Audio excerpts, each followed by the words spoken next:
What's up, YouTube? So in this video, I'm going to be talking about Antwaun Powell-Ryland, edge rusher from Virginia Tech. He's 6'3", 258 pounds. Explosive first step, has some bend to him, can really get underneath at you. He's good at dipping and getting small.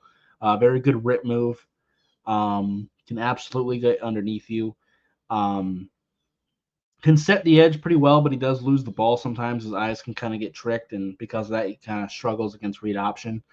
Good contact balance. He's had 24 sacks in the last 2 seasons, 16 this year, so he is very productive.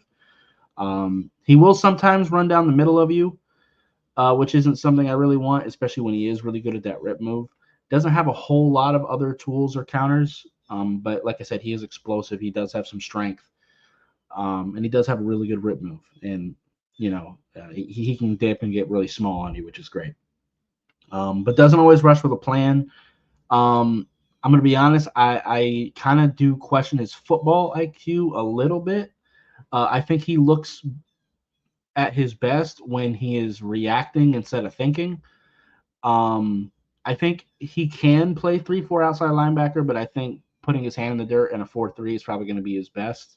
Definitely going to need some coaching. Like I said, doesn't rush with a plan, doesn't really have counters.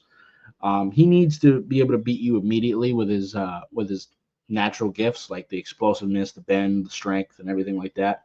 Because if an offensive lineman beats him initially, he doesn't really have any counters to get off of that block. Like, he's kind of done.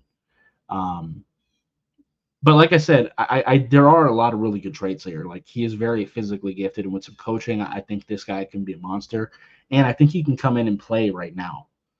I have a 3rd-round grade on him personally, and I do like him a lot. So yeah. Anyway, that's going to be it for this video. If you liked it, I would appreciate hitting that like button. If you have any questions or comments in the comments down below, subscribe if you haven't already, and I'll see you next time. Bye, guys.